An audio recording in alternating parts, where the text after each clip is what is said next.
En natt i svunne tider våknet mennesket og så seg selv. Det så at det var nakent under kosmos, hjemløst i sin egen kropp. Alt oppløste seg for dets prøvende tanke, under etter under, redsel etter redsel utfoldet seg i dets sinn. Peter Wessel Zapffe. For hundretusenvis av år siden dukket det opp en art kjent som den irske elgen, ofte referert til som kjempejotten. Helt frem til for bare noen få tusen år siden vandret dette skapningen rundt i Eurasia som en av de største hjorteartene som noensinne har levd. Kjempehjorten sto rundt 2 meter høy, over 3 meter lang, og hadde massive gevir som strakte seg opp til nesten 4 meter på tvers. Bare tenk på det for et øyeblikk. 4 meter. Det er bredden på 2 biler parkert side om side. Kan dere se det foran dere? Dette dyret, majestetisk og enormt, med gevir så store at de kastet skygger som kunne dekke hele familier. Millioner av år med evolusjon førte til den enorme størrelsen og proporsjonene til denne kjempehjorten og dens gevir. Gevirene var våpensmid av og brukt mot naturen, brukt til pæring, visning og overlevelse i en høyt konkurransedyktig og grusom verden. De var alt. De var status. De var makt. De var selve symbolet på styrke og dominans i en verden hvor bare de sterkeste overlevde. Men etter et visst punkt, imidlertid, da disse gevirene fortsatte å vokse, ble deres bruk og funksjon overskygget av problemene de påla arten. Gevirene tinget hodene deres ned og gjorde rask mobilitet i de fleste miljøer i hovedsak umulig. De kunne ikke lenger lett navigere gjennom skogen for raskt å unnslippe rovdyr og menneskelige jegere. Og tilgang til næring kunne ikke lett opprettholde overveksten av gevirene, noe som ofte førte til ernæringsmessige mangler i resten av kroppen. Hva som skulle være et trekk for overlevelse og trivsel ble til en hindring for nettopp disse målene. En feilpasning av evolusjonen. Til slutt bidro disse overvoksede horene til at kjempehjorten til slutt ble utryddet i året 5700 før vår tidsregning. Tenk på ironien i det. Det som skulle redde dem, drepte dem. Det som skulle gjøre dem sterkere, gjorde dem svakere. Det som skulle sikre deres fremtid, utslette deres fremtid. Ved siden av den irske elgens eksistens og utryddelse var menneskehetens fremvekst og evolusjon. Da kjempehjorten hadde nådd sin skjebne, hadde menneskeheten og sivilisasjonen for lengst dannet seg og spilt en rolle i hjortens undergang gjennom jakt. Med den mest avanserte formen for bevissthet planeten enda hadde sett, vandret ikke menneskeheten bare rundt, men overtok planeten. Millioner av år med evolusjon førte til den unike formen for bevissthet som finnes inne i hodene på menneskeheten. Denne bevisstheten er et våpensmid av og brukt mot naturen, et middel for overlevelse og trivsel i en svært grusom og konkurransedyktig verden. Selv om denne bevisstheten har tillatt prestasjoner som høyt organisert jakt, jordbruk, moral, sivilisasjon og industri, hevdet den norske filosofen Peter Wessel Zapffe fra det 20. århundre at vår bevissthet også viser de samme feiladaptive evolusjonære kvalitetene som gevirene til kjempehjorten. Vår bevissthet, hevdet Zapffe, har strukket seg forbi sine praktiske funksjoner og etterlater oss med en overflødig vekt og størrelse av bevissthet som vi ikke vet hva vi skal gjøre med, og som har gjort eksistensen til et problem for oss. En overflødig utvekst av naturen bestemt til å slukke sin huser. Zapffe skriver, livet hadde skutt over sitt mål og sprengt seg selv fra hverandre. En art hadde blitt bevæpnet for tungt, ved å gjort allmektig utad, men like mye en trussel mot sin egen velvære. Våpenet var som et sverd uten håndtak eller plate, et tveegget blad som klivde alt, men den som skal bruke det må gripe bladet og vende den ene eggen mot seg selv. Stopp opp et øyeblikk og tenk på det bildet. Et sverd uten håndtak. For å bruke det, må du holde i bladet selv. Du skader deg selv i det øyeblikket du prøver å forsvare deg. Dette er menneskets situasjon ifølge Zapffe. Peter Wessel Zapffe ble født i 1898 i Tromsø, Norge. Dere vet, den nordligste byen, det kalde, mørke steder hvor solen forsvinner i månedsvis. Kanskje det var dette mørket som formet ham. Mye av hans liv var delt mellom tre områder som virker, i det minste på overflaten, ganske forskjellige. Fjellklatring, juss og eksistensiell filosofi, som han uttrykte i både akademiske og kunstneriske former. Til tross for å skrive om de dypeste avgrunnene av fortvilelse og angst, tilbrakte Zapffe en betydelig del av livet sitt med å bestige de bokstavelige høydene av fjell, og ble et bemerkelsesverdig tidlig medlem av det norske fjellklatremiljøet og den første til å bestige flere topper over hele Skandinavia. Ser dere ironien? En mann som skrev om hvor meningsløst alt er, klatret fjell som ingen hadde klatret før. Hvorfor? Vi kommer tilbake til det. I 1923, etter å ha oppnådd sin grad fra Universitetet i Oslo, ble han også advokat, selv om fokuset hans raskt flyttet seg bort fra juss. Det som understreket hans liv, og det Zapffe er mest kjent for, var hans skarpsindighet og arbeid innen litteratur og filosofi. Med dypt intense og melankolske prosa kan hans filosofiske arbeid bringe selv den mest uskyldige, utenkende individ ned fra toppene av optimisme og inn i dalene av usikkerhet, i det minste hvis de ikke er forberedt på reisen. Og dere som ser dette nå, er dere forberedt? Det som koblet mye av Zapffes arbeid, sensitiviteter og liv generelt syntes å være en intens bevissthet om døden. Mer spesifikt viste han en slags dødsangst som bidro til en svært klar bevissthet om menneskelig bevissthet i seg selv, hvor følsomhet overfor lidelse, forfall og meningsløshet, og samspillet disse tingene har med den menneskelige lengselen etter mening og trøst. I 1933, ved 34 års alder, publiserte Zapffe sitt første filosofiske verk, et essay med titelen Den siste Messias, et kort, men ødeleggende stykke som, med presisjonen av spissen av en spike, knuser det herdede glasset av komfortable og sosialt akseptable idealer. 8 år senere, i 1941, utvidet han konseptene fra essayet i boken sin om det tragiske. I disse verkene måler Zapffe vekten og størrelsen av menneskelig bevissthet mens den vipper fram og tilbake inne i den menneskelige hodeskallen. Som gevirene til kjempehjorten hevder han at bevisstheten tynger oss ned med sin enorme bevissthet og avslører for oss betingelsene for å være i all sin redsel. Vi ser i klart lys at vi er underlagt og begrenset av kroppens materialitet, kontrollert av lovene til en kaotisk og ukjennelig virkelighet, og forlatt av universet i vårt behov for mening og forløsning. Tenk på det. Akkurat nå, mens dere sitter der og ser på denne videoen, er dere fanget i en kropp. Dere kan ikke fly. Dere kan ikke leve for alltid. Dere kan ikke engang forstå hvorfor dere eksisterer. For Zapffe, som gevirene til kjempehjorten, virker dette som om det ville gjøre langsiktig overlevelse for menneskeheten svært usannsynlig. Med hans egne ord, han har mistet sin bopelsrett i universet, har spist fra kunnskapens tre og blitt fordrevet fra paradis. Han er mektig i det nære verden, men forbanner sin makt som kjøpt med hans sjels harmoni, hans uskyld, hans indre fred i livets favntak. Vi er mektige, ja. Vi har bygget byer, fly, datamaskiner. Men til hvilken pris? Vi har mistet freden. Vi har mistet uskylden. Vi vet for mye. Og likevel, selvfølgelig, har menneskeheten holdt ut i hundretusenvis av år. Trivdes. Dette etterlot Zapffe med å lue. Hvorfor?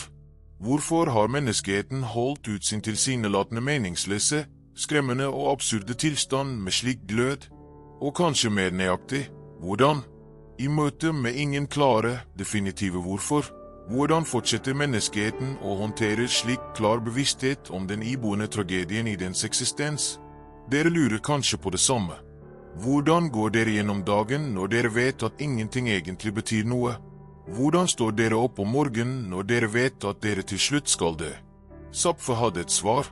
For kjempehjorten, påpeker Zapffe, hvis den kunne ha kuttet eller trimmet sine horn hver gang de vokste for store, kunne den ha lettet seg av gevirenes byrde og økt sannsynligheten for overlevelse, individuelt og kollektivt.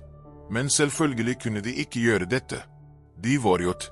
Mennesker kan imidlertid gjøre noe sånt. På en måte kan vi barbere ned og sage av våre gevir. Vi kan fortynne og myke opp vår bevissthet, bruke den til mindre enn den er i stand til, og la mye av det den gir oss uberørt og uundersøkt. Og dette er hva Zapffe mener vi gjør, hvordan vi holder ut og overlever. Han skriver, kulturhistorien, så vel som observasjon av oss selv og andre, tillater følgende svar: de fleste mennesker lærer å redde seg selv ved kunstig å begrense innholdet av bevisstheten. Spesifikt hevder Zapffe at det er 4 primære metoder vi gjør dette: isolasjon, forankring, distraksjon og sublimering. La meg forklare hver enkelt, og jeg garanterer at dere vil gjenkjenne dere selv i hver eneste en av dem. Isolasjon betyr i hovedsak bevisst eller ubevisst ignoranse. Det vil si å ignorere eller undertrykke tanker om virkeligheten av vår tilstand. Til tross for at grufulle og ufattelige kvaliteter uten tvil er så grunnleggende for vår natur og opplevelse av eksistens, tar våre sinn og våre samtaler nesten aldri dem opp. Dette er tidlig i konvensjonene i de fleste sosiale interaksjoner. Det er dårlig oppførsel å ta opp død, lidelse, fornuftens absurditet og meningsløsheten av alt i de fleste samtaler. Tenk på det. Når var siste gang dere snakket om døden over middagen?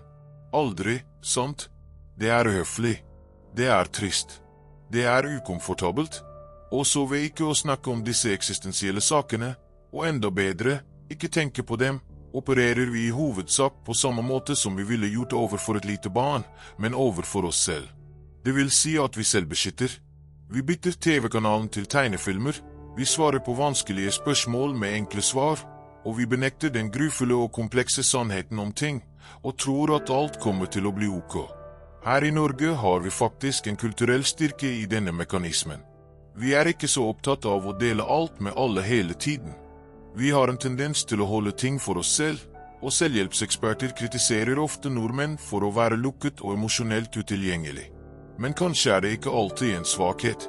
Kanskje er evnen til å ikke dele hver eneste tanke og følelse faktisk en overlevelsesmekanisme som gjør hverdagen mer håndterbar, spesielt i de mørke vintermånedene når solen ikke viser seg på flere måneder. Dere vet hva jeg snakker om. Mørketiden. Den perioden hvor alt føles tyngre. Men vi snakker ikke om det. Vi isolerer det. Forankring er lik, men på en mer organisert, sosial skala. Det er julenissene, påskeharer og tannfe vi deltar i å bære med oss inn i voksenlivet. Det er tradisjonene og systemene vi forankrer oss til for å føle formål og veiledning rundt våre beslutninger og mål i livet. Ifølge Zapffe inkluderer de vanligste ankrene Gud, kirken, staten, moral, skjebne, livets lov, folket, fremtiden. Forankring gir deg et rammeverk å forstå verden gjennom. Moderne selvhjelp forteller deg ofte at du må finne meningen innenfra, at du er ditt eget univers, at alt avhenger av deg. Men dette legger et enormt press på individet. Zapffe ville sagt at det er helt greit å forankre deg i noe utenfor deg selv. For nordmenn kan forankring ta mange former. Det kan være dygnadskulturen vår, det kan være naturen og friluftslivet, det kan være nasjonale tradisjoner som 17. mai, det kan være familien eller lokalsamfunnet. Disse tingene gir struktur og mening selv om de ikke løser de store eksistensielle spørsmålene. Når dere deltar i dygnaden, tenker dere ikke på døden. Når dere feirer 17. mai, føler dere tilhørighet. Når dere går på fjellet, føler dere at dere er en del av noe større. Dette er forankring. Dette er hvordan vi håndterer kaoset. Distraksjon refererer til de eksplisitte handlingene individer utfører regelmessig, ofte basert på ankre, for å okkupere ens sin bort fra å tenke på virkeligheten av deres tilstand. Vi setter opp industrier og markeder slik at vi kan utføre oppgaver og mål. Vi spiller og ser på sport og underholdning. Vi danner og opprettholder ansvar av tradisjon og kultur, og så videre. Vi pusler rundt og gjør ubetydelige ting som ikke krever den sanne kraften og volden av vår bevissthet. Det er som å lekeslåss ubetydelige kamper med sverdlaget av nerv i stedet for stål. Vi unngår skaden mens vi føler en følelse av aktiv deltakelse. Tenk på hvor mye tid dere bruker på distraksjoner, sosiale medier, Netflix, still, shopping, planlegging av neste ferie. Alt dette er distraksjoner, og det er greit. Vi trenger dem. I Norge har vi mange sunne distraksjoner innebygd i kulturen. Hyttekultur er et perfekt eksempel. Når dere drar på hytta, kobler dere av fra jobben og hverdagen, Dere fokuserer på enkle ting som å gå tur, fyre i ovnen, lage mat. Dette er distraksjon i beste forstand. Det samme gjelder friluftslivet generelt. Når dere er ute i naturen og konsentrerer dere om å nå toppen av et fjell eller padle en kajakk, tenker dere ikke på eksistensielle spørsmål. Dette er ikke flukt, det er en nødvendig peise fra overbevisstheten. Til slutt, sublimering refererer til en slags kreativ prosess hvor man tar eksistensiell angst og transformerer det til noe estetisk og uttrykkfullt, funksjonelt alkymiserer lidelsen av menneskelig bevissthet til hva som helst menneskelig bevissthet kan produsere som er mer behagelig eller, i det minste, nytt. Dette er, ifølge Zapffe, den minst vanlige metoden, men den mest kraftfulle og selvomfavnende. Zapffe selv var et eksempel på dette. Han kanaliserte sin eksistensielle angst inn i sin filosofi og sine skrifter.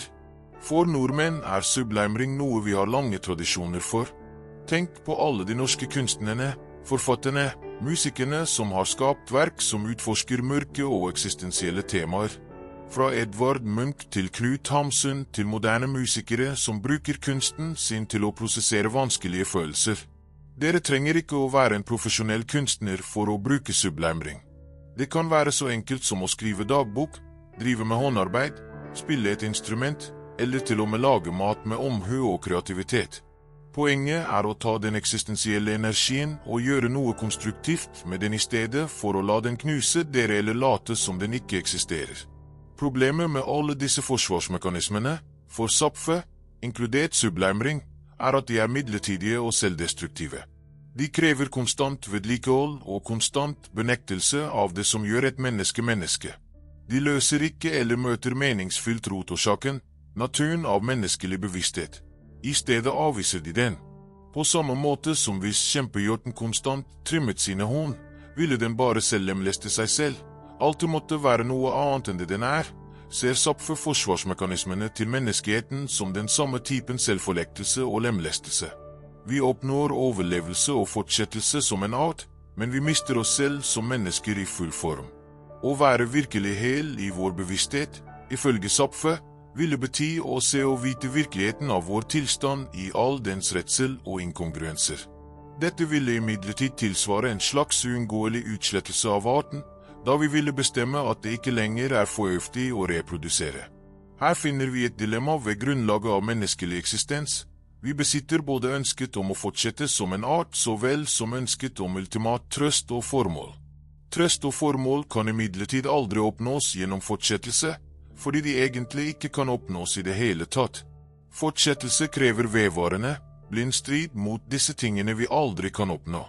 Men å innse at vi aldri kan oppnå dem, i det minste i skala, ville resultere i motsetning til vårt ønske om å fortsette. Og så kolliderer disse to binærene og eksploderer inne i oss. Deres fragmenter dukker opp på toppen av hodene våre som spisse horn av absurditet. Dette er den menneskelige tilstand. Vi vil leve, men vi ser ingen grunn til å leve. Vi vil ha mening, men vi finner ingen mening. Vi er fanget. I sitt essay Den siste Messias refererer Zapffe til en figur, den første og siste eneste virkelige Messias av menneskeheten.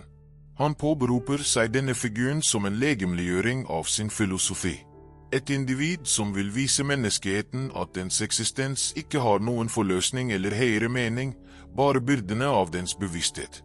Og gjennom dette ville menneskeheten en gang for alle se gjennom illusjonene og selvbedraget og innse sin fortvilelse i full kraft, floppe hodet fremover under vekten av deres hånd og overvinne deres grunnleggende natur til å forplante seg.